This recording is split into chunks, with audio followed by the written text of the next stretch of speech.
the Storm Team 8 Tracking Center. This is a winter weather alert. It's an active morning for Storm Track Live as the snow starts to really pick up. Strong winds already causing power outages across the state, and overnight freezing might create trouble on the roads. Susan Samples has a live look at current conditions this morning.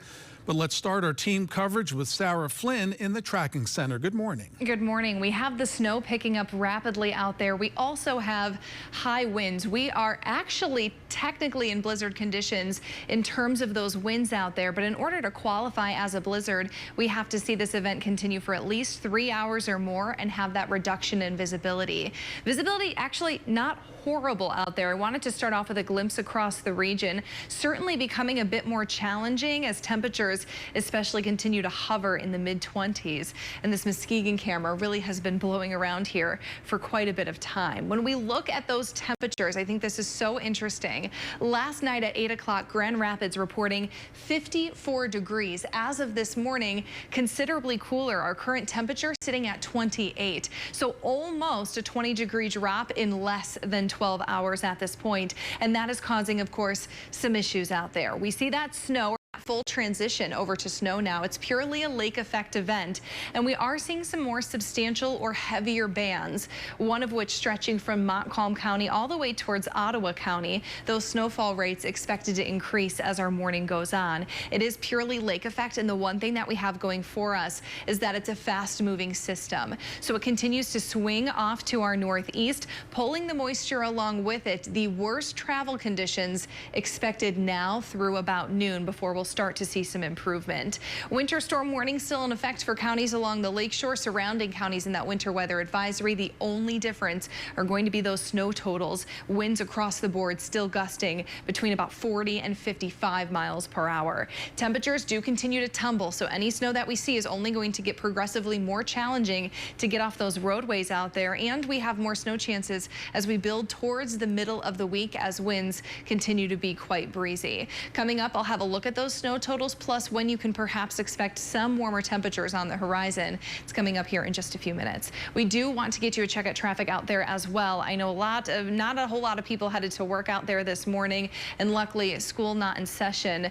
And it's a good thing because this is a camera we've been watching closely, and you can see not only on some of those side streets downtown, but even the main freeway, really starting to see some of that snow stick out there. I mentioned visibility is crucial. If it drops below 1/4 of a mile and stays below 1/4 of a mile for 3 or more hours, that would actually meet the blizzard criteria, but most of us are above that. We're at 3/4 of a mile in Grand Rapids, 2 in Muskegon, as well as in Fremont. Road temperatures, though, have taken a dive. You can actually see the spread across the state. East side of the state still above freezing, but here in West Michigan, hovering in the low to mid-20s, so that snow safely going to stick. We've had some reports of fender benders and slide-offs, but no substantial accidents at this point. You'll notice some yellow, though, popping up in and around the Grand Rapids area, indicating slower speeds. If you have to head out, you're going to want substantially extra time to get where you're going. George? All right, Sarah, thank you. Susan Samples joins us live with a look outside. Good morning, Susan. How are the roads on your drive in?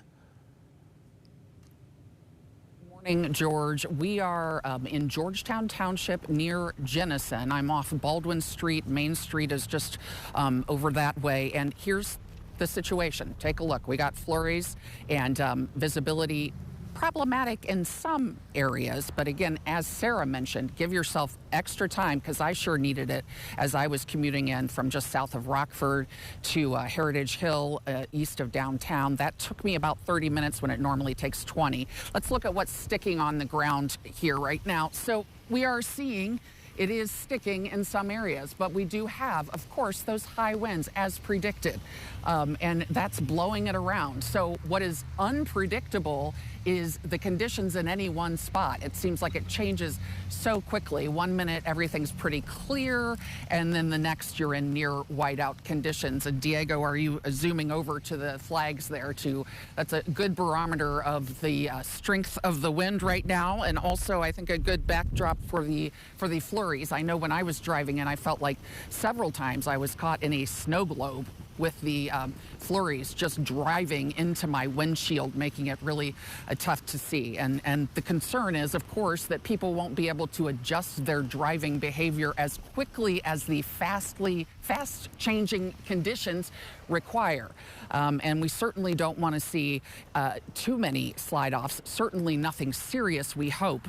But sometimes in these kinds of near whiteout conditions, we do end up with those multi-car pileups, and we are fingers crossed we don't have that happen, and that the high winds don't knock out power. Those are the big concerns right now: road conditions, power, trees falling because of the high velocity winds. So we're out here monitoring the situation. We'll be here to let you know what we're seeing and what you need to stay away from. By the way, stay home if you can. I know we always say that, but we're live in Georgetown Township right now. Susan Samples, News 8. Back to you guys.